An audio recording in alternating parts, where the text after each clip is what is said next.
Hi, folks, and welcome to White Collar Week. It's the isolation that destroys us. The solution is in community. Today on the podcast, we have Jacqueline Polverari, a mom who served time in a federal prison for a white-collar crime, and her two daughters, Maria and Alexa. It's an intimate look inside how crime and prison ravage families and the steps needed to heal and put families back together. As far as I know, this type of conversation has never before been recorded for the public. There's a lot of joy and laughter and sadness and tears. Real stuff in the life of this family and of every family going through difficult issues. Full disclosure, this is no ordinary family. Jackie is a member of our white collar support group that meets online on Monday evenings, who has founded her own organization supporting women who have been prosecuted for white collar crimes. Both of her daughters, and her husband Dave and her son Thomas too, give of themselves freely to regularly support the families of people with white-collar justice issues. I'm sure you will relate to and identify with so much in this podcast, regardless of what kinds of problems you and your family might be going through. So coming up, the Polveraris, a family affair on White Collar Week. I hope you'll join us. So let's get started. Hello, and welcome to White Collar Week, a podcast sponsored by Progressive Prison Ministries, the world's first ministry serving the white-collar justice community. I'm Jeff Grant, co-founder and your host. I served almost 14 months in a federal prison for a white-collar crime I committed when I was a lawyer, so I know that it's the isolation that kills us, and the solution is in community. So let's get started. Jackie Polverari, who's on tonight with her two daughters, Maria and Alexa. And as far as I know, this is the first time that a family's ever been on camera or on a podcast to talk about how these issues affect families. Jackie's well known to us. She's a member of our white collar support group that meets on Monday nights.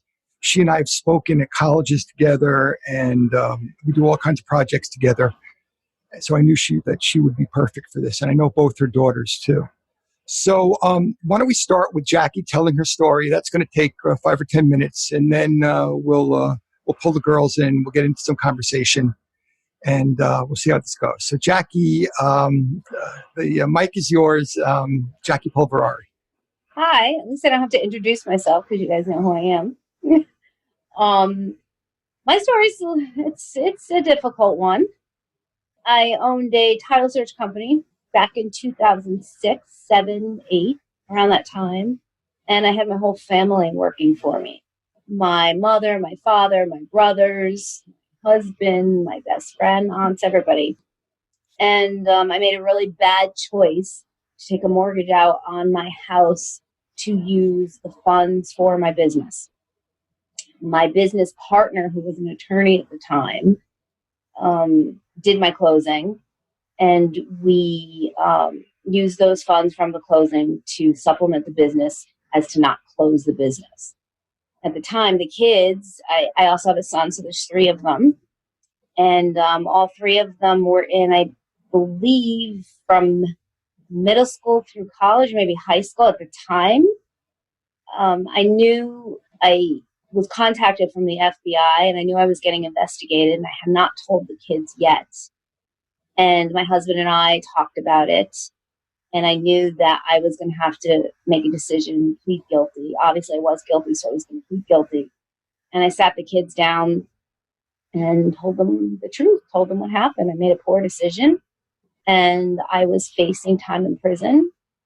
They obviously were hoping that wasn't the case. And in fact, I was talking to Alexa today about it because I didn't remember when I actually or how I told them. I was in pre-sentence for 5 to 6 years. So I had to wait for my partner to get indicted because he was not pleading guilty before they got to me, because I was just a little fish in this big, huge pond. Mortgage fraud at the time was huge. Everybody I knew was getting indicted for something. Every paralegal, every attorney, mortgage attorney. So I had to wait. And during that time was a tough time because I didn't know. Back then, criminal justice wasn't in the forefront. So there was no one that I could speak to about it. Nobody that I knew went through it, and nobody that my kids could speak to. So we had to kind of come together as a family. I was not the easiest. I had a lot of times, and the girls can talk about that. So in 2014, I ended up pleading guilty. It took that long a time, length of time. Actually, I think I pled guilty in 2011, but 2014 I had my sentencing, and I got sentenced to a year and a day, and self-surrendered January 5th to Danbury Federal Prison for Women, and I had to leave my husband, 2 daughters, and my son, as well as a business that I built.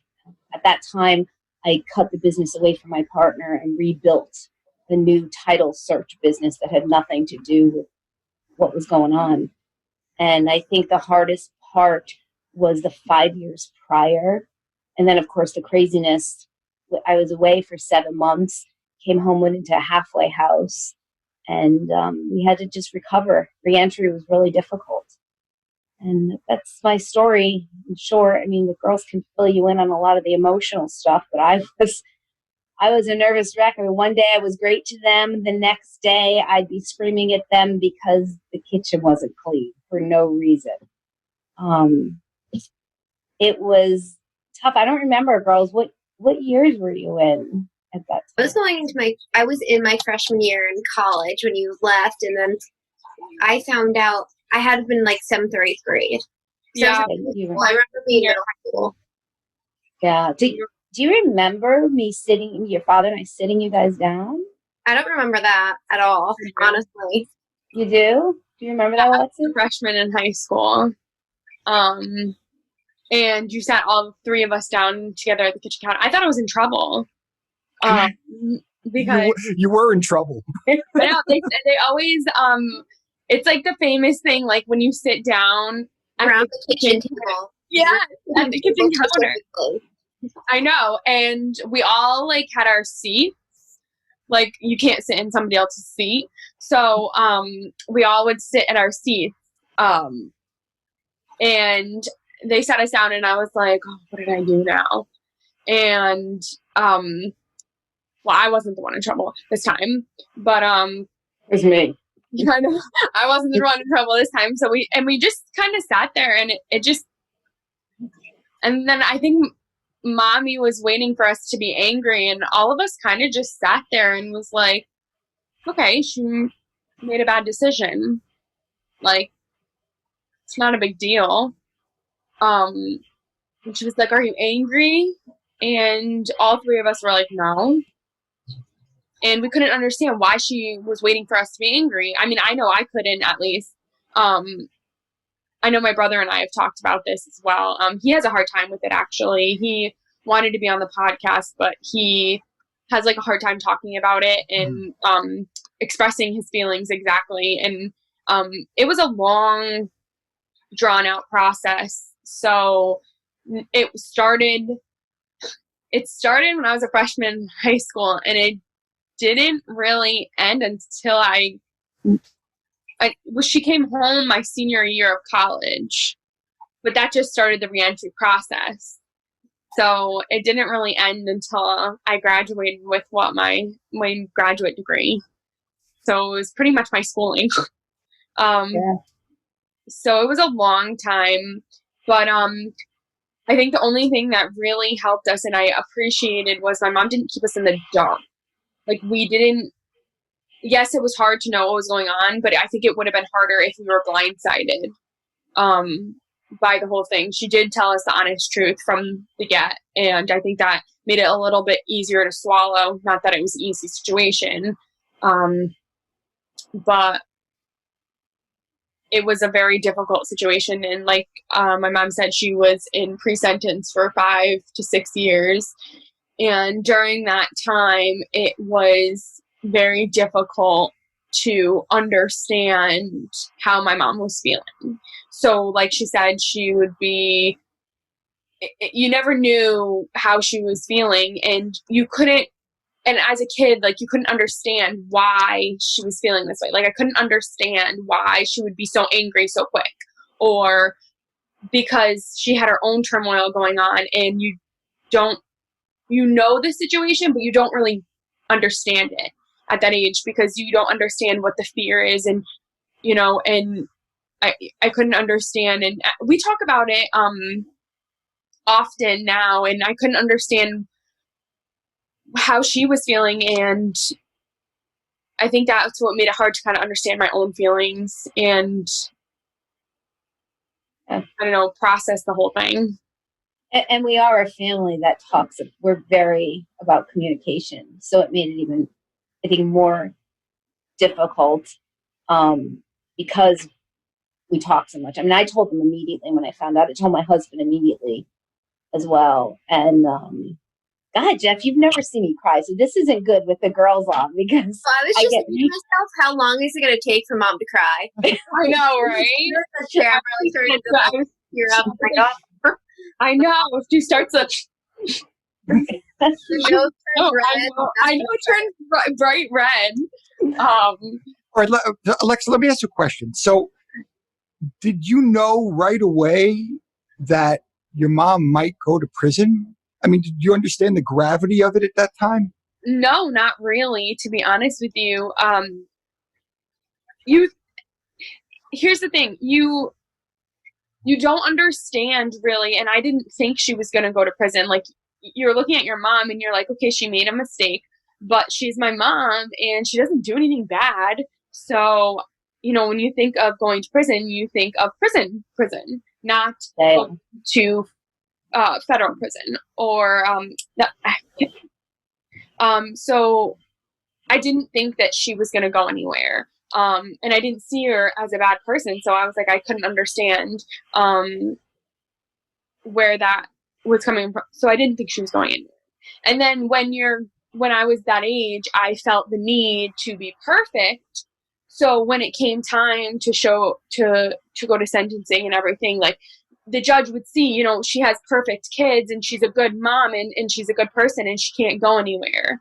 And so it was hard because I felt, I don't know if my sister felt this way, that I had to be the best that I could be. I had to be good in school and I had to be good as a person and I couldn't make a mistake or, it would reflect on her. And I never wanted her to, like, anything to happen because of me. And you felt so helpless because you couldn't help her or you couldn't help the system understand who she was. Because I know who she was and how good of a person she was, but they didn't. And it was hard for me I couldn't relay to them. I couldn't sit down and have coffee with them at coffee time and say, hey, this is what's going on. Like, my mom's such a good person. You have to understand. And it's not like that. You couldn't plead to anybody. You couldn't make them understand. I mean, I felt like I felt also like the whole stigma of being a kid of like a parent that's in prison is that you're a bad kid. Yeah. I think that kind of pressured me to be more perfect. I mean, like in criminal justice classes, we would talk about kids and they were like, oh, well, the kids always go to prison and they always take after their parents or like they always like end up doing drugs or like overcompensating with alcohol. And I'm like, I used to be the only one saying that's not true. It's just a stigma for some reason. And I think that just made me overcompensate to think like I have to be this perfect human being and do nothing wrong. Maria, what's the difference in ages between you and Alexa? I'm 24. We're a year and a half apart. Okay, I was going to say.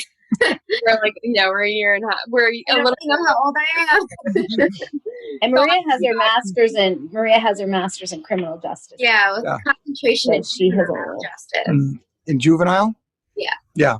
So when did it hit the papers? I mean, when did people know about this? I mean, this is something that you're discussing in your family, but at some point it becomes public. I mean, for me, it didn't affect me. I have a different last name than my mom. Mm-hmm. So I don't think anybody ever put two and two together. I mean, I think one of my friends stopped talking to me about it. I think her dad was a Metro cop. Mm-hmm. And I think he figured it out. She started pushing away all of a sudden. I think you guys know who I'm talking about. So she all of a sudden kind of pushed away and never talked about why. But I don't think besides that, I don't think anybody really knew from the papers, with me at least. I don't know about you, Alexa. I mean, I have the same last name, and I really wasn't quite not really. The only article I can think of would be the article in one of the local papers that listed my name and my brother's name on purpose. That's the only one I can think of. But I really didn't talk about this situation with anybody. So it didn't, not until college, I didn't talk about it with anybody in high school. But I only had like 2 friends. So my 2 friends were fine. I have like good friends, not a lot of friends, quality friends. You know, when I talk to my kids about it, one of the things that they have commented on is how my problem became the overarching issue of the entire family, that it somehow stopped them from growing and becoming what they could have, should have been otherwise. It was just like this shadow over the whole family. And I actually saw them start to grow again after I went to prison, because my problem was no longer in the household. I mean, did you experience anything like that? I think that the whole experience made me grow better. I mean, it made me pursue criminal justice and educate myself on everything that like my mom was going through, because I had no idea. Like Alexis said, I thought prison was for like murderers and that was it, nothing more. Mm-hmm. So I think like while I was in school, I wanted to educate myself more and start pursuing. So I was originally a psychology major and then switched pretty much when everything was going on. I switched to criminal justice major. So I think it bettered me in the long run.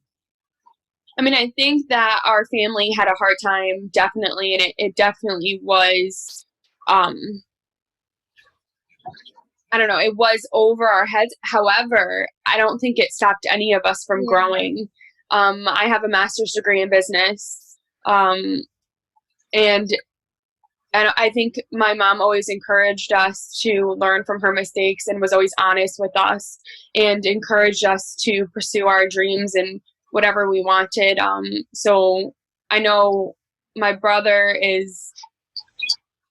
he does well. I mean, it didn't stunt us from becoming whatever we wanted. I think all of us really strive to follow our dreams, and that was always really encouraged in our house, to become what you want to become and be who you are. Mm-hmm. Well, you've met or you've spoken to a lot of other kids. I'm calling you kids, but children of. Yeah. And it's not like that in every house. I know that you've spoken to a lot of family members of other people who've been to prison. So what's your experience with them? And do you find it's like your house? Do you find there a lot more or less trauma? I think that what I try and tell other family members that I talk to is I say, it's hard to not be swallowed by the situation. So they say, how were you not embarrassed, or how were you not ashamed, or because I knew who my mom was. I didn't need anybody to tell me who she was. I already knew. So I said to them, your father or your mother or whomever, you know who they are. So does it really matter what somebody else says? Because you love them for them and you love them for who they are. And if the roles were reversed and you made a mistake, would they still love you and be proud of you? And I'm sure they wouldn't be proud of your choice, but that's one choice. That's not your whole character. And I try to remind everyone that it doesn't need to consume your every thought of that person. It's a situation, not the whole person. I think for a parent, it's just so difficult because the mistake I made, it's, the collateral damage is my kids. I've left them. And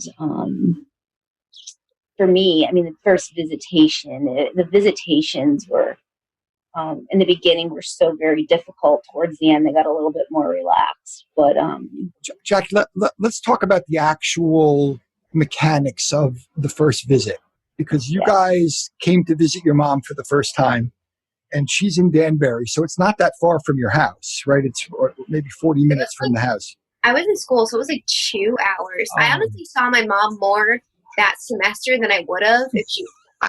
Yeah, you did. Yeah, Sissy and I drove. She can go back.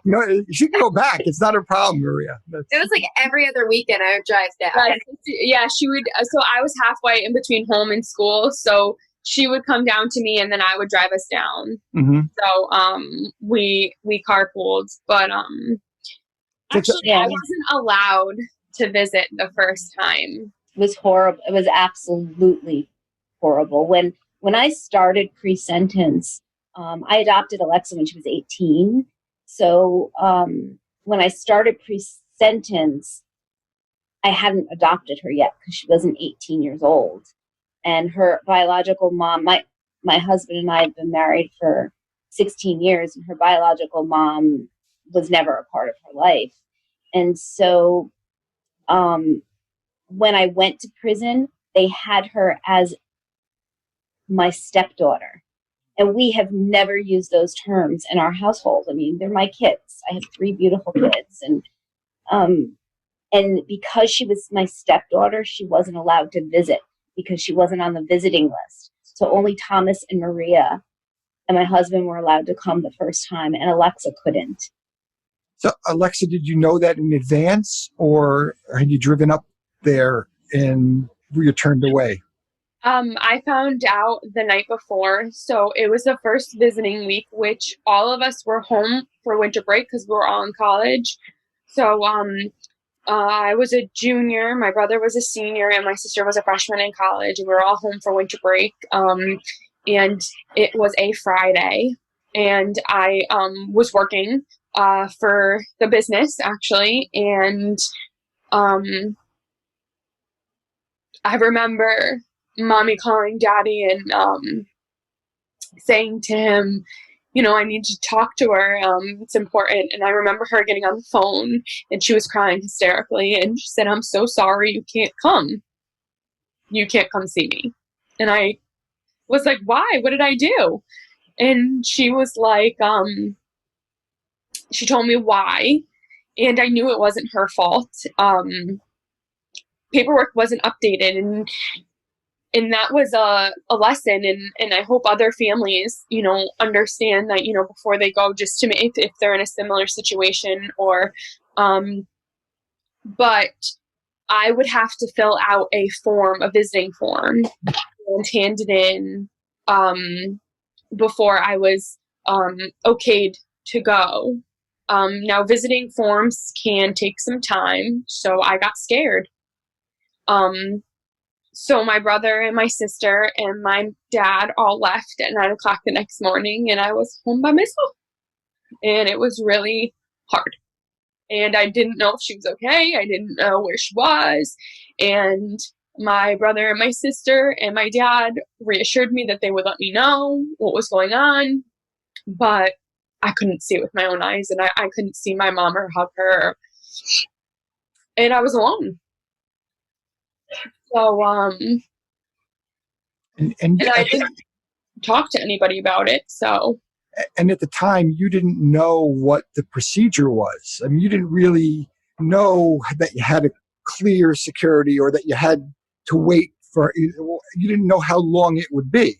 No, I didn't know how long the forms took, if the forms, and then once they checked you out, and whether I got cleared or not, because technically I was her daughter by adoption, but it didn't seem like they didn't even have updated paperwork, so I didn't know what was going to happen.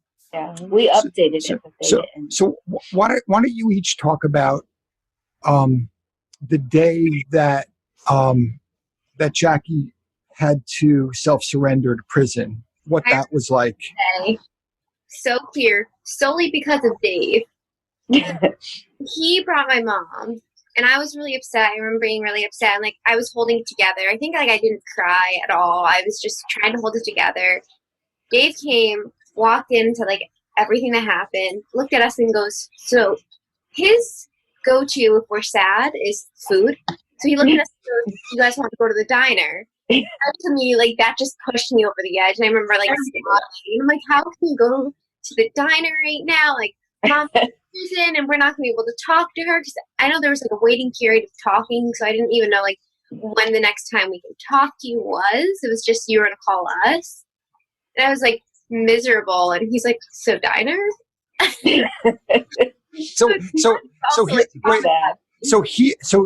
So Dave drove Jackie up to the prison, yes? Yes. But Mom didn't want us to go. and Jackie, what time did you have to report by, and what time did you actually leave the house? I had to report by 2, but I was on standby because Teresa Giudice was reporting that morning, and there was all media in front of so my attorney told me he would call me when the best time to leave was. So I wasn't even sure until I got the call, and he said, "You need to go now. All the media just left," because I was afraid that all the media would get me and my husband going in because of the celebrity. Of course. Who's your lawyer at the time? Was Norm your lawyer? Yeah. Okay. Norm Pattis was my lawyer at that time. Mm-hmm. And he was excellent in keeping me abreast of that. And when I was to leave, I didn't want to cry in front of them, but they know. I mean, look, I'm an emotional wreck every time I see them. I mean, they recently both got engaged, so I'm completely a wreck. Oh yeah, show the rings. They both got engaged. So when we left, I didn't want them to come, because when you first get to any women's camp, you don't surrender to the camp. You surrender to the prison if it's a satellite camp, with the exception of Alderson, which is a true camp. So the first thing you would see would be the men's prison, which is a full-on prison with barbed wire around it. And I didn't want them to have an vision of that's where I was going. Yeah. So I think I blocked it out because I don't remember leaving them. I don't think I could have handled it if I remembered it. So I don't remember leaving them that day. Yeah. And it was rough. Actually, I thought you stayed. Did you stay the night before? Oh, no. No, yeah. No, because she left and I had to go to work. I had to work. And I had to focus on work. Yeah. And we were all, so the way our bedrooms were, was like in an L formation. And we each said goodbye to Mommy, and we all went in our rooms and shut our doors until Daddy came home. I could almost guarantee that I was in your room. No, you weren't, because I was working. Mm-hmm. I know, I was working, you weren't, and you were watching Netflix. So, Jackie, when Dave drove you up there, was he allowed to go inside the building with you and present you, or is Danbury where they stop you at a gate? No, he actually came into the prison, and he was able to hug me goodbye. Mm-hmm. And then he had to leave. And then I just kind of waited. I didn't wait very long for processing because they wanted to. I benefited and didn't benefit from all the media. They didn't want anybody hanging. So he left. And so you went to R&D. Did you go to R&D at the men's low?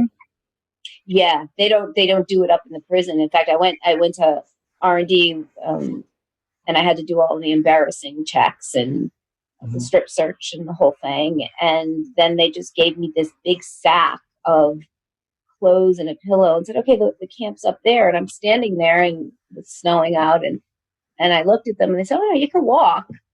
And I'm thinking, walk? I have to walk up that hill. Aren't you worried I'm going to leave? And they were like, "No, it's up there." And when I was walking, that's when I thought about the kids, because I couldn't see the camp. It's this big hill from the men's prison all the way up, and you can't see the camp. So I'm walking up this hill wondering, oh my God, where am I? How did I ever get here? And my kids are home.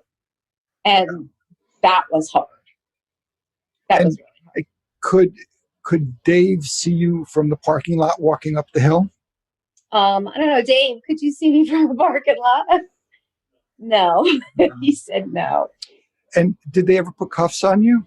Never. No, I'd never been in cuffs. I was never arrested. I mean, I pled guilty. So I walked into, I've never went to a police station, or they never, so it was so surreal. It was because I'd never been fingerprinted until I pled guilty. Didn't have my DNA or anything like that. So it was just like, how is this right? How are they sending me to this place away from my children where I can't pay my restitution, and my kids, who my daughters were, even my son, I mean, I'm very close with, were in crucial ages where they needed me. And I just felt like I was disappointing them. I mean, felt like I was just a horrible mother because I was just leaving. And did you had you driven up to the prison in advance, like or you and your family driven up to the gate or anything and checked it out? No, I was afraid to. I didn't want to. I didn't want to get there and think it was worse, and I'm glad I didn't, because it's scary. The FCI is scary. The men's low there, it's really scary looking, and you can't even know there's a camping facility. So I don't know what I would have done if I saw that building. Yeah, I've been back there recently. I spoke there not that long ago, before COVID. Yeah. I spoke. Oh, you did? Yeah, and I remember. Yeah, and it's so less scary than most of the prisons I've been in. But when you first go to prison, it is frightening. Yeah, and back then I didn't know. I mean, I spoke to Babs for a little bit, and oh yeah, you had a relationship with Babs prior to going to prison. I did, because Norm and her have a relationship, and Norm sent her to my house and said, "Oh, you need to go to this woman's house and talk to her and her family, because they're a mess." And she gave me some inputs. I mean, Dave had me go into Krav Maga classes because he thought I was going to have to defend myself, and I'd never gotten into an altercation. And the girls would laugh at me. They were like, "Mom, really? What are you going to do if somebody hits you?" And it's like, I'm going to run. Yeah, for those listening, when we mention Babs, it's Babs Rawls-Ivy, my partner on Criminal Justice Insider. Yeah, and she knew Jackie first. So now you're in prison.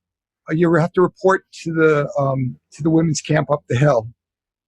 And what happens when you get there? They show you to your cube. What happens? No, I walked in the door and it was chaos. Just women, and at the time the prison holds 160 women, and there was 214 when I got there, and there was women everywhere, and I'm waiting. There's only one guard up there, so I'm waiting for somebody to and finally some woman, this little Italian woman, came up to me and she said, "Honey, you're new." I know, because I had on different clothes, and she said, "You come on, I'll find you a room." And I'm thinking, how is this other inmate going to find me a room? Don't I have to talk to somebody in charge? And then I heard somebody yell, which was the camp counselor at the time, "Just put her in room, whatever." And I walked into this room with 6 other women who were fantastic, and I'm still friends with them today. They just took care of me. Did they put you in orange between the men's and the women's? Were you wearing a jumpsuit? No, the women wore green pants and a green top, and then I had on this bluish kind of outfit, like scrubs almost. Yeah. So they knew I was new. And my biggest thing was, when can I talk to my family? Yeah, well, when did you first get to call them? The next day. Mm-hmm. It was, and it was because the women helped me set everything up, and they were excellent. I mean, the women run that camp. They run every camp. Yeah, sure. And they set me up. And I think that was the worst thing, is I talked to my kids every single day when they were at college.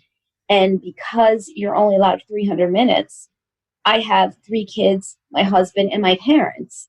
Mm-hmm. And so we had to do this schedule because they couldn't call me. Mm-hmm. And there was a lot of fighting amongst them because we had this schedule. I can only call, like, Alexa this time. And then you girls can talk about if I called them and they missed my call, it was horrible for them. Mm.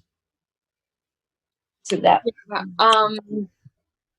missing a call was, so I think we all when it happened, we all talked about it, and we all agreed a majority of mommy's minutes would go to daddy, because, she talked to him every night. And then she would call us. It wasn't a scheduled call. She would call us when she could. So if you missed that call, you couldn't, it's not like you could call her back. So if you were in class, I remember one time, my poor professor was in the middle of having a conversation and my mom called. So I was out of the classroom in 2 minutes. Like I left all my stuff and I just like walked out. I like ran out of the classroom because I couldn't miss the call. And I had the worst cell service. Well, Maria had worse cell service than I did. Cool. So I was in the building and I remember running out of the building to make sure that I would have cell service to answer the phone call, and I missed it. Mm. And so it was devastating. So why don't you tell everybody how you know that it's a call from your mom? And it said no caller ID, so it's a blocked number. Mm-hmm. Back then, there was like less spam calls and stuff, so you knew if it said no, it said blocked caller or no caller ID. There are things you just answer it no matter what. Like even if it is spam, like a possibility, you still answer it. It's like panic. You leave and you answer it, and then it's like a bummer when it ends up being actually spam. Mm. Did a message come on first that you're receiving a call from a federal institution? I don't remember. Yeah, it did, and then she said her name, so like it would be like, you're getting a call from Danbury Federal Prison from, and it would say Jacqueline, and it would go in, and then she would say hi, and then it would beep, like when it was either close to being done. Well, it would interrupt.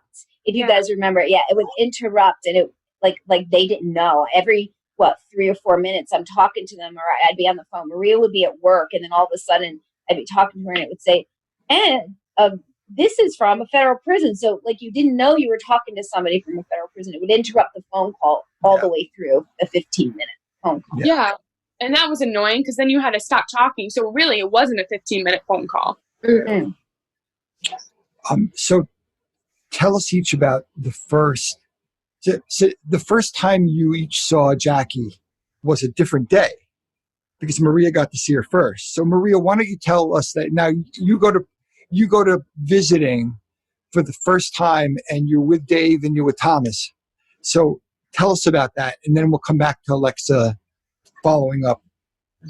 Well, I'll start by saying, because I talked to my mom this earlier, and I wanted to say that, like, I never had a genuine bad experience going to visit my mom. Mm. I mean, I forgot my license one day and they still let me in. I mean, that's definitely not allowed, but they still let me. As I'm watching my mom sit there and her shaking her head and like, are you kidding me? After I drove like 4 hours from Maine to Connecticut without my license. But the first day I went to see her, I think I was more scared about what the prison was going to look like. I don't want to see my mom in an orange jumpsuit behind a window, like a glass window. I'm thinking of movies. So we got there, and it's just a bunch of chairs in a big room. You can sit wherever you want, wherever your mom decides to sit. There's vending machines. You could hug her. People aren't yelling at you to not touch. And it was a lot more, I think, relaxing seeing her, that it wasn't that scary of a place. I don't know if it was that time or another time, but my mom would introduce me to people like that were her friends or that she would talk to consistently. And it was nice seeing women that looked like my mom and just spoke like her, and seeing that they were all moms. And yeah, I mean, I think it definitely helped ease. And you spoke to other women's daughters while they were there as well. We had our kids were connected on the outside. And it was, obviously when I first saw her, we cried. But after that, it was always lighthearted and never too serious of a talk. It was always just what's going on with your lives and vice versa. And, yeah.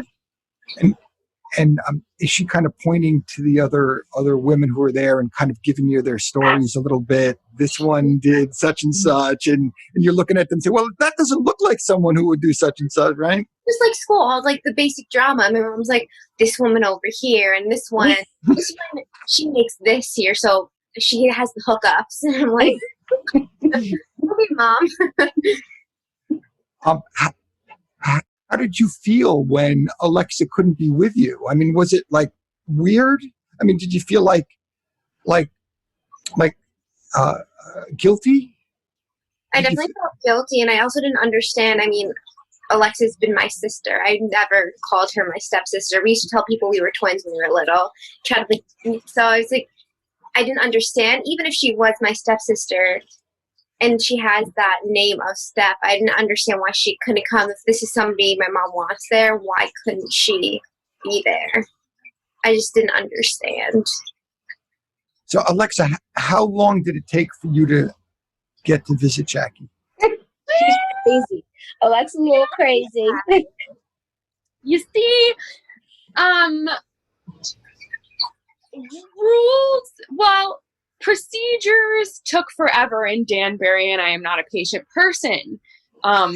So She stalked the camp counselor. I did. I stalked the camp counselor. I got a hold of her camp counselor in Danbury, which is very difficult to do. I also sent a UPS overnight to the camp counselor, so she directly got it, and she was the one who approved me the next day, because I called her upset. I left her. I don't even know how I got in touch with her, because like that's not protocol for me to even get in touch with her. So I got in touch with her camp counselor. I told her the story. I told her what happened. I told her I was sending her a UPS overnight with my form in it, with all the information that she needed. And she assured me that I would be on for the next weekend.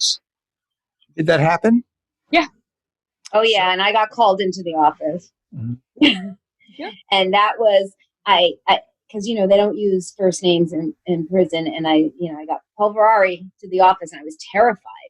And I went in there, and she said, I just had a little conversation with your daughter. And I was like, I'm so sorry. And I just kept apologizing, because I'm like, oh dear, what happened? And I don't know how she got to her, but the woman, a lot of people didn't like her, but I kind of understood her job was probably difficult, and she felt really bad. And I said, look, I'm the only daughter my daughter has ever had. And I mean, I'm the only mother that my daughter has ever had. And this isn't right. And she fixed it immediately for me. And then I worked for her. I got the job for her because of Lex. But you worked for the counselor. Yeah, she offered it to me right there and then. She said, well, you know. She didn't want to get another call from Alexa. No. I don't know how I got her, but I definitely was aggressive, and I don't regret it. Well, I would have regretted it if she got in trouble, but I don't regret it because I spoke out, and I that was the only mother that raised me, so and loved me and cared about me. So it was really, it was hard, and it was hard for my siblings to understand too, because we don't, like we said, we don't differentiate. So it's interesting. So that second weekend, did everybody go back? Was it the family going back? I couldn't. You could only have 2 adults at one time, and all of my kids were adults, or 3 adults at one time. Mm-hmm. So I couldn't see my whole family at once. Although, you know, everyone else had 5 and 6 kids there, and I was not allowed to, because my kids were all over the age of 18, I think, right? It was 18 or 16. And were you guys counting up points for how many times you could go in a month? And what was the point system? Do you remember? All I knew is that one weekend I couldn't have a visit on a Saturday or Sunday. My husband came every single Saturday and Sunday, except for one Saturday or Sunday that I couldn't have. And then my son would fight. My son went to school in Danbury, so he was 5 minutes from the school. Yeah. So he would fight with Alexa and Maria about having alone time, because they all wanted alone time with me. Mm-hmm. And it was difficult to do that. And I just remember me and Thomas having to come to you for you to be like, mom and mediate between our argument. I don't even remember what the argument was, but like I remember getting an angry email saying like, you and Thomas are coming this day so we can straighten this out. And we're sitting there and you're like being so stern and like between us. Yeah, I mean, parents forget that. I think moms forget that you have to still parent from prison, and you have to figure out how to do that. I'm lucky I have 3 really respectful kids, and I really didn't have any problems with them at all. But I did have to say, okay, you're both going to be up here in the morning because this isn't going to happen. You guys I aren't can going to almost argue. I think it was probably about visitation or something. I don't know. I got my alone time that day. Yeah. But I all, also had knee surgery, so Maria had to walk me up the hill. No, wasn't like the whole camp watching you cripple up or down at the snowstorm. I had knee surgery. My mom wanted me to I had to have knee surgery, so she wanted me to have it while she was home. So I had knee surgery the week before she left. So I was on crutches, and the whole camp is watching me hobble up in the snow and the ice on my crutches. Because they wouldn't let you drive up to the camp. You had to walk. yeah. And that was difficult. All right, so It was hilarious for everybody. So we're not going to tell like kind of the story of you being in prison tonight, because this is really about the family. So now and we'll do that again on another podcast when we have a bunch of women on who've been to prison, which we tried to tape already, but it just doesn't seem to be working. Yeah, women are a little bit more difficult. I can't say that. So now it's getting to be towards the end of your term. They're calculating your release date. What happens in terms of you communicating with the family? You know what dates you're starting to figure out what date you're going to be released. You get your release date. Where do you go, and what's that experience like? Well, I was very lucky because I really didn't qualify for home confinement because I had a home to go to. I had a job. I had a family. Somehow I got home confinement, and I was called into my the camp administrator's office and said I was due to come home July 20th. So I was like, wow. But I had to transfer. I had 3 hours to go from Danbury to the Hartford house. And there's an hour drive. Well, the kids all wanted to see me doing that. So I remember Alexa and Maria picking up my dog because I wanted to see my dog so bad. It was, yeah. No. And Dave picked me up from Danbury. And on the way to the Hartford house, we did an illegal stop to see the girls and the dog. At the house, at your house. No, we wouldn't have made it. It was right. Where did we meet? No, you just saw Alexa. I was in Spain. Oh, that's right. You were in Spain at the time. It was just me. It was. I threw the dog in the car and we drove to Hartford, and we met her almost near the Hartford house. So if timing was bad, it wouldn't affect her in any sort of way. Was Thomas with me? Somebody. Yes, Thomas was with me. I was Maria had gone to Spain while I was away, which was horrible for her because all the other moms were there packing their kids up. She walked the Camino Trail for a semester, and I remember her saying to me, I thought she was really angry at that point because she said, but Mom, all the moms are going to be there. They're bringing their kids to the airport, and I couldn't be. I had the best mom of all, Dave. He did all the pink stuff. He spoiled me with that. I convinced him to get me this ridiculously overpriced bag. My mom would have never let any of that happen, but I was like, "Oh, you're sleeping bag." You did. You had the boots and everything. Everything was pink, yeah. But I was spoiled. That's for sure. So you got to the halfway house, Hartford house, right? That's the women's house in Hartford, right? Yes. And you check in there, and then what happens? And then I said, holy shit, this is a prison. I didn't know what a prison was until I got to Hartford House. And Hartford House is state and women. So State and federal. Yes, I'm sorry, state and federal. And so there was only 2 rooms on the first floor for federal women. So there was 4 beds for federal women. And I walked in and it was all locked. I mean, Danbury, you could walk out. There's no locks. There's no doors. You could walk out anytime. You couldn't at the halfway house. And they were not nice. They didn't care about your situation. They didn't care I had kids. They, when I first got there, they didn't care at all. Mm-hmm. And, could Dave go into the house with you, or did you have to buzz in and yeah, that's it? That's it. He was allowed to pass me because you could bring in clothing and stuff that he brought for me, but he wasn't allowed to come into the house at all at that point. Yeah, because I had to go through intake still. Yeah, and the rooms were okay. I mean, it was the first time I had air conditioning because in Denver there's none of that stuff. But it was more scary to me because it was in the middle of the worst section of Hartford. And it was a bigger culture shock than Danbury. The women in Danbury take care of each other, but it wasn't like that at the halfway house. And then we had to go through this whole other transition of now having my kids visit me there. Yeah. And that was because the state women and the federal women weren't allowed visitations at the same time. So it was staggered. And I was more embarrassed to have them visit me there than I was in Danbury because I felt like, my God, how could they be proud of me at all here? And I didn't have my parents visit me at all there, but how long were you in the halfway house for? 3 months.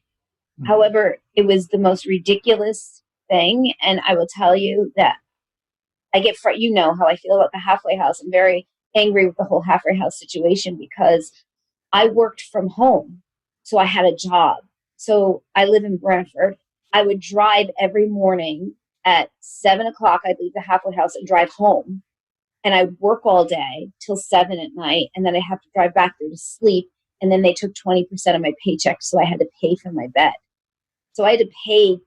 They took 20% to pay. And when I wanted to work home, they asked me how much I made per hour. And it wasn't good enough for them. They told me, no, somebody with an education makes much more than that. And it was basically, I had to make $25 an hour in order for them to allow me to do my job from home.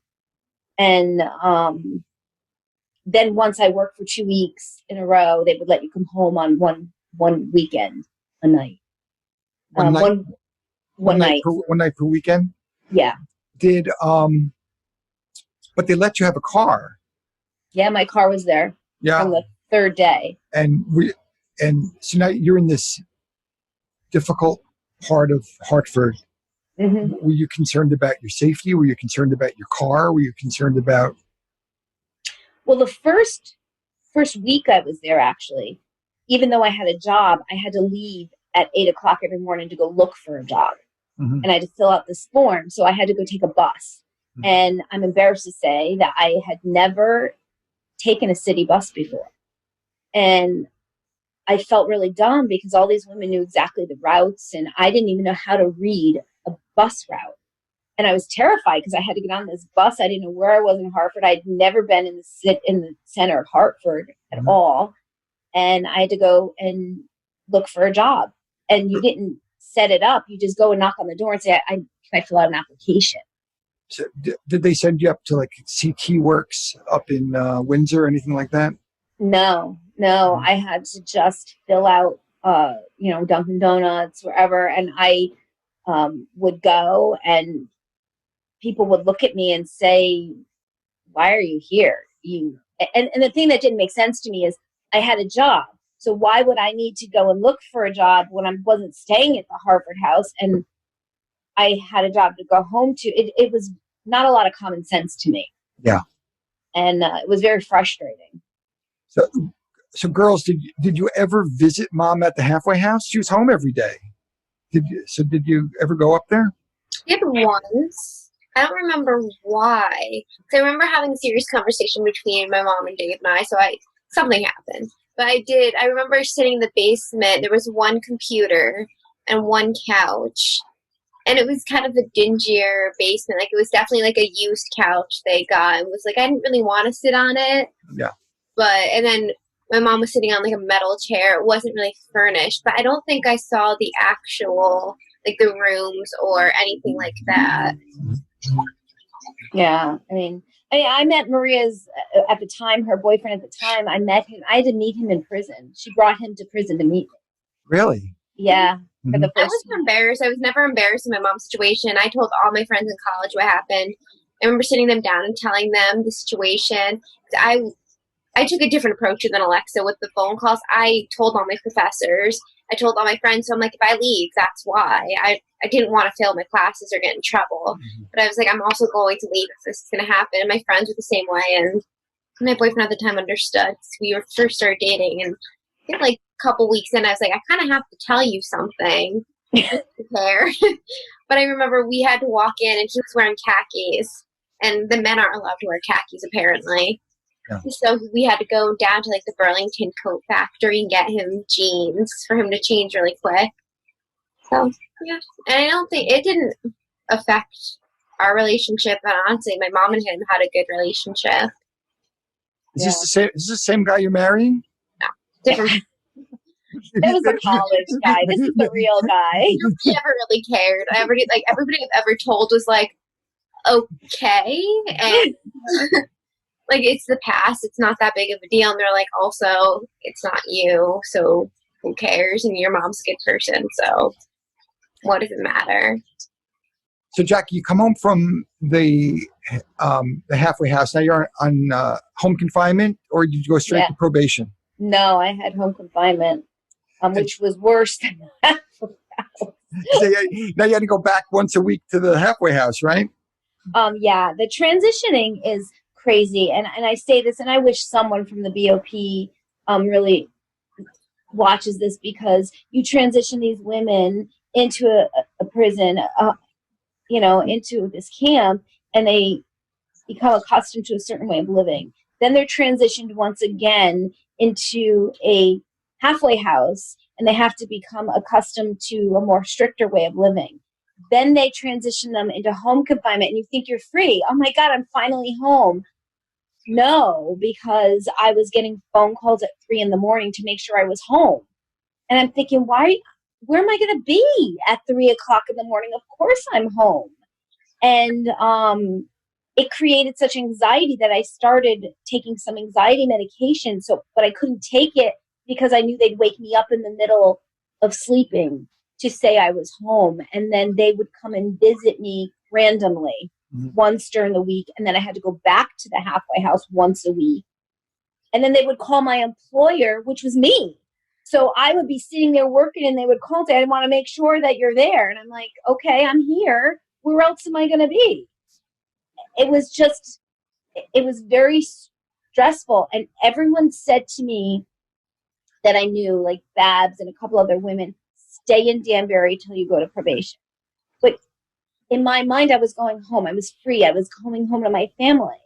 And in reality, I wish I would have just stayed in Danbury and finished it and then went home, because I saw my family in Danbury in a relaxing setting versus so stressed. Yeah. Being home and the mental health issues that it created. My kids didn't understand that I couldn't just go for a walk or go to see Maria play tennis, because Maria went on a scholarship for tennis and Alexa played softball and Thomas is a violinist. I couldn't just go because I was on home confinement. So it's almost a teaser, and it's horrible for women, for your mental health, because you want to participate in your family's life again, and you just can't. So, that time was really hard, because that was when I was coming home from my study abroad, and the plan was my mom was going to pick me up with Dave. It was horrible. And like, as I took off, that was a plan. That was the plan all along. And it was a long flight. I don't remember how long it was. But then when I landed, I got a text. I think it was a text or a voicemail saying, like, they didn't approve. I can't come to Boston to pick you up. They didn't approve it. I'm being really upset. That was, like, the worst part. I didn't understand, like, my mom's home, and they're just not going to let her drive to Boston to an airport, which now I understand. But at the same time, I was just like, I don't get it. Like, they never gave any slack with. Like, there's a legitimate reason. It's not like I'm just going for vacation. I'm going for my daughter, and they just didn't seem to care about children at all. Yeah, I agree. No, it wasn't about you guys, and it was horrible. So everybody's living in the house still, right? And Yeah. and if they're not at college, At college, yeah. and the business is in the house, right? It used to be up on Route 1, right? But you moved it into the house. Is that what happened? Well, as soon as the FBI got involved, I separated from my partner and shrank it down and brought it back to my house and simplified it all. So how long were you on home confinement and then had to report to probation? 2 months on home confinement, and then in November I reported to probation. And I only went to probation once in 3 years, and that wasn't so bad. I mean, my probation officer was fantastic, I have to say. At first, it took a while for her to get to know me and trust me, but I have to say she didn't bother me at all. I mean, I did everything I was supposed to do. I paid my restitution. I checked in online. You have to check in once in Connecticut. I know in New York they have to physically go there, but in Connecticut you can check in online. And I was afraid to leave the house anyway. I mean, my neighbors weren't too nice, and Alexa got into an argument with my neighbor at one point. The mental health part of that, it was terrible. You had a lot of problems with that neighbor, didn't you? Yeah. All right. So tell some neighbor stories. I just want to say, rest in peace. I know he's passed away since. No, that's the other neighbor. That's the other neighbor. Okay. All right. The other one always just hated us because they didn't celebrate any holidays, and we celebrated every holiday. So it started off there, and then just downhill. Well, when I came home, I would go out. I like to weed and stuff, and I went outside, and he was planting. I don't know. I was by the fence planting things, and he was there, and he started yelling at me that I was a felon. His son was outside, and Alexa, I don't know if you were outside or not, but he was yelling at me that I'm a felon, and why don't you go back in the house and steal mortgages the way you do? And I started crying hysterical. Of course, Alexa was home, and she saw me crying, so she came running out of the house because my kids were adults. They weren't little kids, and here she comes, and she starts yelling at him, and she said, I'm calling the police. And it was a really bad thing. And the thing about it is when the police did come, at first they were not, the police officer gave me the finger, and Alexa videotaped the whole thing. The police officer was not nice to me at all, and later on, he had to retract with a letter to me apologizing. But the neighbor was just not good. The neighbor on the other side, his wife worked for me. So when I got the FBI raided me, she videotaped it and sent it to everyone that worked for me. So I cut ties with her. The first year I was home, they were not. They used to call the police if the garbage cans were out of place. And neighbors did not accept me back at all, which was difficult. What did they want you guys to do? To move? They wanted you out of the neighborhood? Yeah, it appeared that way. I mean, the guy next door definitely. I mean, Alexa went out there with Roundup and killed all his trees that he had just planted because he made me cry. So she's there with Roundup, and he's outside, and he's saying, "Stop spraying my trees." And I'm like, "Oh my God, I can't." It was like a circus. He was very mean and intolerant and ignorant. Yeah, he was very mean, and it was just so much chaos. And our family had gone through a lot. I mean, 5 years of pre-sentence is a long time. Yes. And when you're a felon, it's a felon for life. And my girls see it now. I mean, my son sees it now. And I'm in school for criminal justice and welcomed very nice by Albertus. Me and Maria she finished at Albertus, and I'm there now. But now, I mean, they took my notary license away, and for no reason.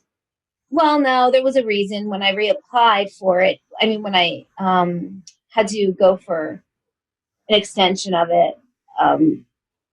But I'm a felon for life. If I go for a job, they do a felon. It doesn't matter how many master's degrees I have, what my education is. It just doesn't make a difference. I'm judged. So my philosophy is to be very transparent about it. And I am very transparent. I made a very bad choice. I learned from it. I had to plead guilty. I had 3 kids. If I didn't, what am I going to teach them? I'm a person. They needed to see that parents make mistakes too. That wasn't an easy decision. When did you and I first meet? What were the circumstances? And I remember that you had to ask permission to be able to join the support group. Yeah, I had just gotten home. I met you and Lynn. I met in October. I don't know how. I think maybe I don't remember how I met you actually, but we met at a diner. Oh yeah. The 4 of us met at a diner, and I just kind of knew at that point, oh my God, there's somebody out there who actually gets it. And I had a lot of guilt. When I came home, I had an enormous amount of guilt. I still do. I mean, the girls know I don't buy myself anything. I have a lot of guilt. And then I had to ask permission to even you can't talk to another felon. And I have a big problem with that. Because the only people that understood were the people in that white support group. Without you guys, I mean, I don't know. I was a mess. White collar support group. Yeah, the white collar support group. And I didn't have anything like that when I went. So what happens when you went to your probation officer? You had to contact your probation officer and say, I want to join this group that meets online on Monday nights. How did you explain it? What did you say? And how did you get approval? She knew of you, so it was easy. And I said to her, look, there's this group that meets every Monday night online, and they're felons. And my mental health is not good right now. I also have my master's in social work. So I said to her, and if I can help anybody else, I want to be able to. But right now I need support. And I had a psychologist who just didn't understand. She was very open and gave me complete permission to join because it was online. If it was in person, I don't know if she would have allowed that. Yeah. But because it was online and it was private, and also because you are a minister and a reverend, and Father Joe was on there, there's that whole umbrella that the privacy portion, confidentiality portion of it, she was okay with. So pretty soon after you got home, you decided you wanted to be of service to other women who were going through these issues. And I know we talked about it a lot, but how did you explain to your kids that instead of going back into the title business that was successful, and that eventually that they took over, I think. Alexa took over. But how do you explain to them that, listen, this nightmare is now over for our family, at least as part of our nightmare, but I want to go back into the nightmare? I didn't really. I think that it happened so quietly. Maria was in school for criminal justice and planned on going to law school. And she got very passionate about it. And I think that it just happened one woman at a time. And one woman contacted me. And then finally, I think about a year ago, I more or less, the girls were a lot easier. My son was a little bit more difficult. He had a different time than they did with it. The first time he saw me in visiting, I don't know if you remember, Maria, he looked at me and he said, I don't like you in those clothes. I don't like you with those shoes on. And I just sat there and bawled my eyes out because I was such a disappointment to my own children. And then he wrote me once and said, Mom, I'm so proud of you. You're my role model. And then I felt horrible because how could I be a role model to my kids? Maria and I got so much closer while I was in Danbury. And then when I got home, Alexa just was really good at running the title search company. She's really good at it.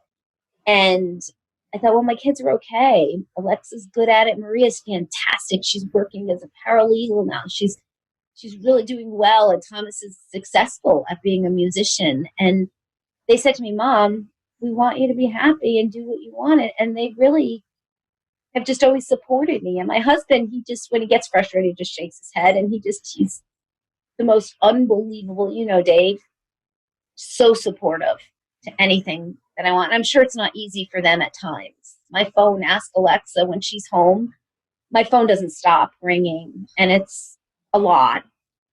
But my choice. I just have so much respect for somebody who can go back into like a bad place and make it good. I think it's really hard for like women not knowing, and it's just, I mean, going with we went through, like Alexa and I had nobody else to talk to. We had no idea what was going to happen. And I think it's important for people to have that person to talk to and be like, it's going to be okay, especially for children. That's the part where I got really passionate in college, was just like, kids going into this think my life is going to be so affected by this outside of my family. And it's not. It's just, and I think it's important for people to understand that everything can be okay and this is how it works. And somebody sit back and be like, these are the steps you want to take when you're inside prison so that it's a smoother ride rather than all you're doing is laying in bed crying all day and depressed. Yeah, I mean, because I joined every single thing. I did every function in prison. I signed up for absolutely everything. And every mother, what do they want from they just want their children to be happy. And when they're crying because of you, that's not a good feeling, as everybody knows. You make your children cry, and that's horrible. So that's all I ever wanted, was them to be happy. And when you create them to not be happy, it's horrible. And we got through it. It was a temporary. I used to get mad at Norm because he used to always say to me, "It's just a blip. It's a small little temporary blip." And remember, you girls, you'd be like he's saying that to us right now. It's our life. And it really is. It was temporary. Everything's temporary, and we got through it. And I mean, as terrible as the time was, I'm thankful for it. I mean, we got closer. We did. I mean, I definitely think it was easier writing emails, telling her what was going on in my life, because it's not like, hey, she couldn't respond right away. So, she kind of had time to settle in and be like, well, that happened. But I think it was just, I don't know. And I remember the first time Maria got hurt by a boy. There was my God, 20 women in Danbury screaming, "Where does he live?" Because you know what? We all have peeps. That was another situation where, like, before my mom called, she happened to call at the perfect time, thank God. Dave was trying to help me, and he's like, do you want GQ? And I was like, I don't want ice cream right now. I literally just, like, want my mom. And I don't know if, like, I emailed you earlier. I don't know, but you just happened to call at the perfect time. Those mom instincts kicked in. It really was great. Yeah. So how do you girls feel about this all? Not how you feel about your mom, but she's like so involved in criminal justice now, and I know that it occupies a huge amount of her life, but the whole family story has kind of shifted into this. It's like this is now really a part of the entire family's life. How does that work for you? I mean, do you see it as something that not that just that you're proud of, but as kind of like life presented a series of challenges, and this is how we've responded. Not just your mom has responded, but this is how we've responded as a family, and we feel good about it.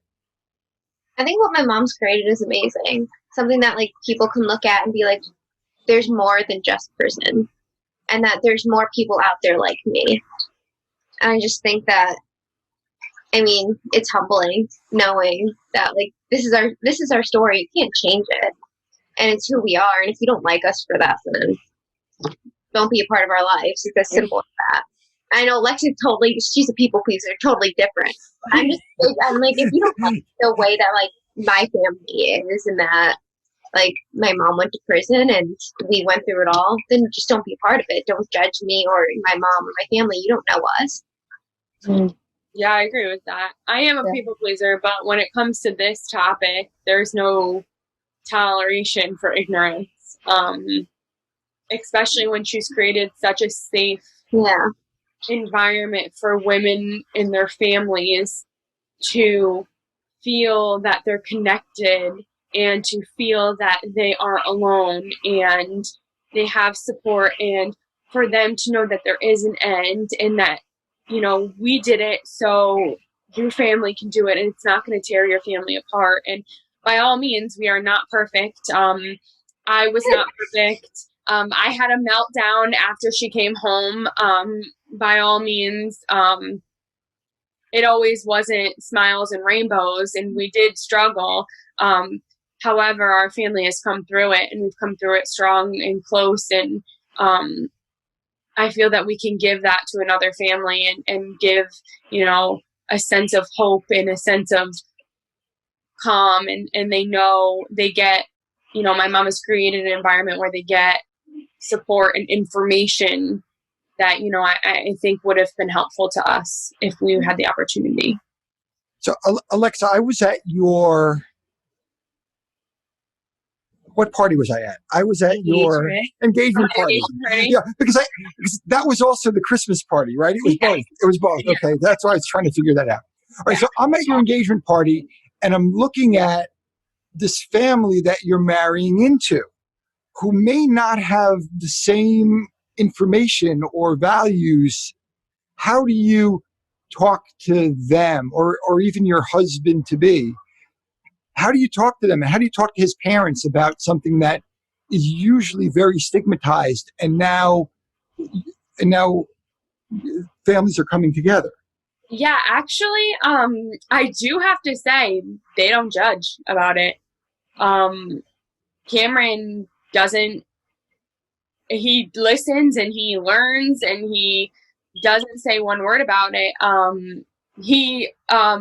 Like, I've taken phone calls from other children, and he like gives me my space, and he was like, well, at least you're helping, and your mom's helping a bunch of people. My future in-laws to be, that's not a struggle in that arena. Well, I think the good thing is Maria just got engaged last weekend, so we haven't had a meeting yet, but with Alexa's soon-to-be in-laws, Dave and I took them out to dinner one night, and we were very open with them in a frank way. And I don't want anyone to be embarrassed. I don't want anybody to feel uncomfortable, and it's okay if you're uncomfortable with me being transparent. And, you know, I don't want to create any issues, but I have to say I'm so proud of my kids and my husband.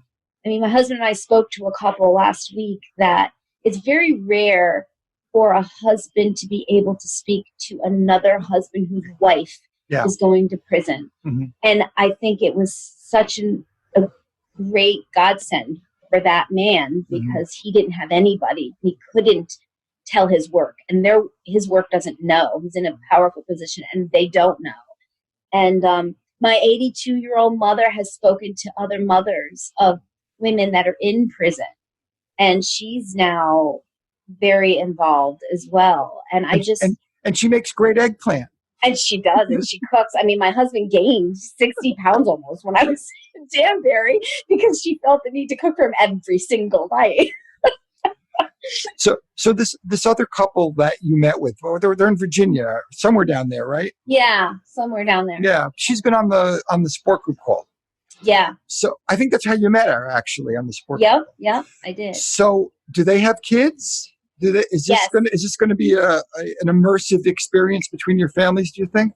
Yeah, I think so. I know that one of the other women that got out, Alexa, spoke with her children the entire time she was inside. And it's just something that I think it's comforting. And it was comforting to her to know that and her daughters were younger. Much younger. So, yeah, much younger. So they had like a big sister to call and say, I'm having a girl problem. I can't get a hold of my mom, or that kind of a thing. So, Alexa, this woman, she lives in St. Louis, right? Did I'm we obviously we know a lot about one another. When their mom was about to come home, were you counseling them through it? Were you on FaceTime with them? What was going on? So, I am more of a laid back approach to it. Like, I'm not gonna, like, I'll reach out once in a while.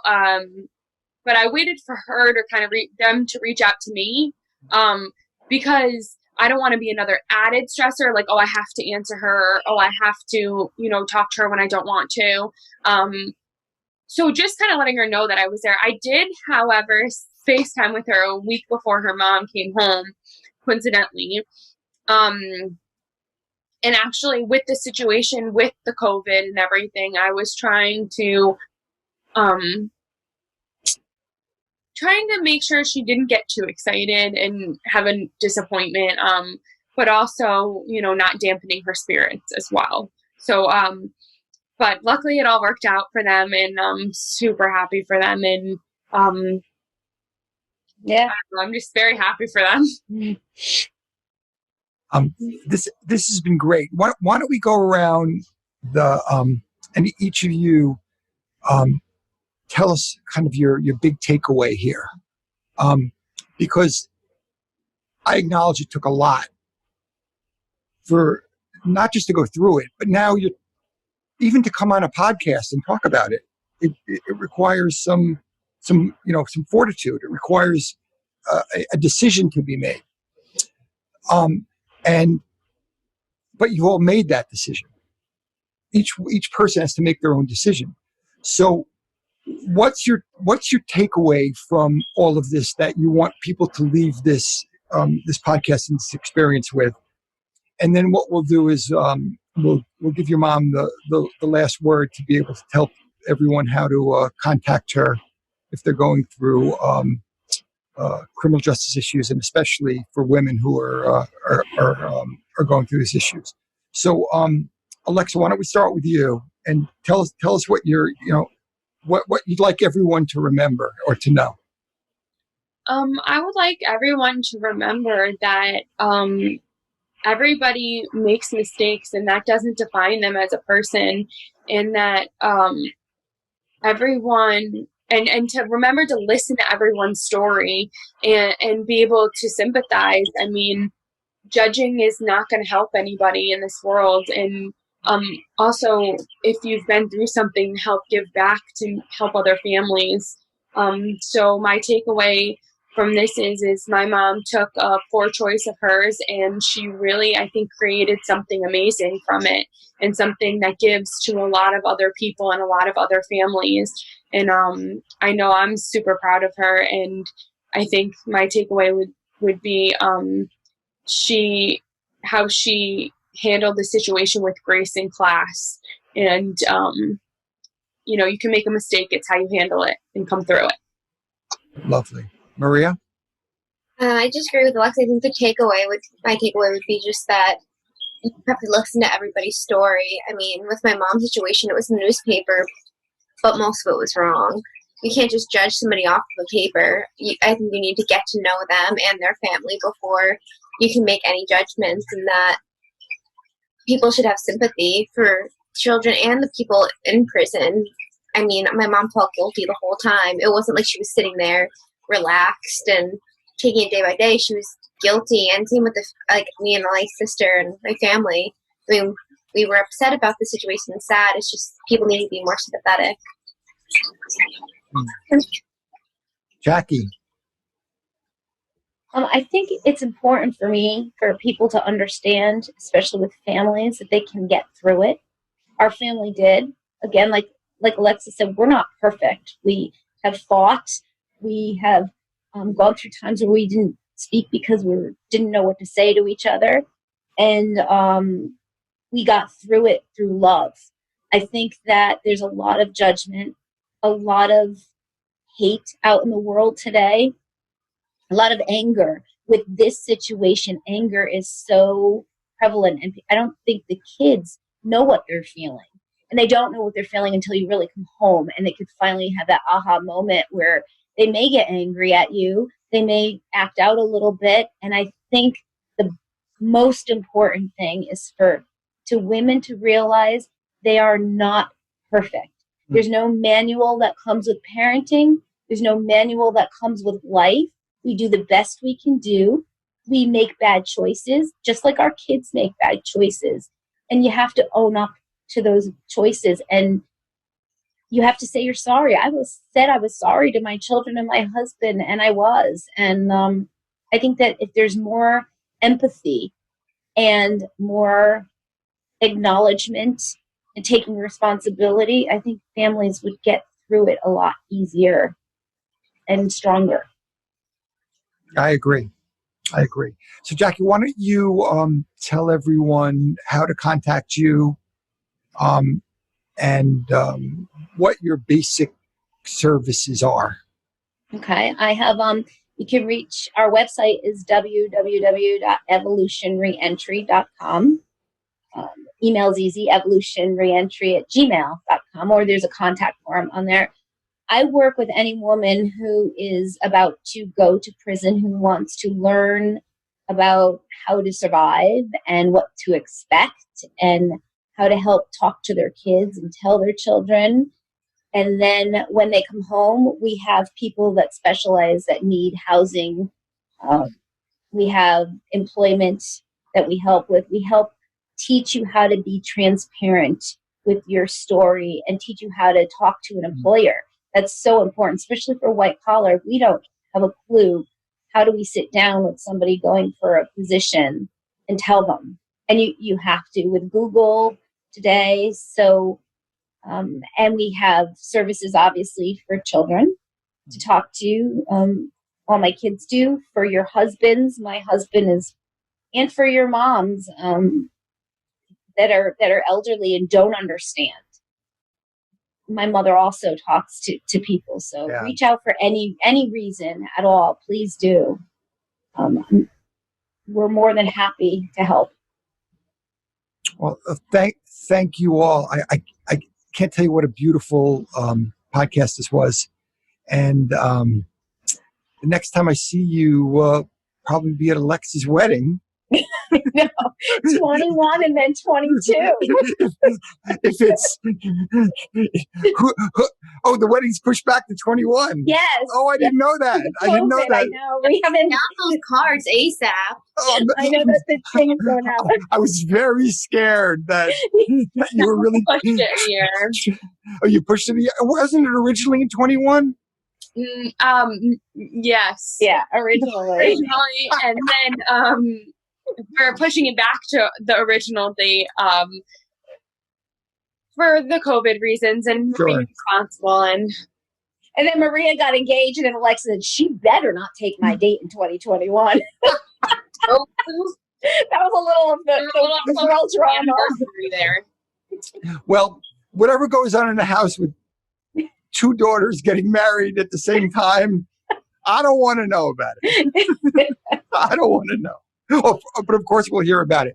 So I just want to remind everyone, we have a white collar support group that meets every Monday night online. You can find out information about it on our website, prisonist.org. That's prisonist like feminist. And how's that for tagline, right? That's wonderful. And that's Jackie's been was a charter member. Jackie, you're coming on 4 years of membership on that. I know. And I want to say thank you, Jeff, because what you do for the community and for people is unsurmountable. I mean, it's unbelievable what you do for people, and I thank you very much. It's thank you. It's a great thing. I feel the same way, and same way about all of you.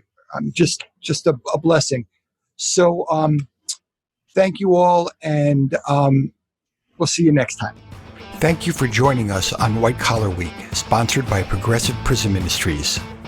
You can learn more about us on our website, prisonist.org. That's prisonist like feminist. And please remember to rate, review, and share this podcast so that families suffering in silence can find us if they need us. See you next time.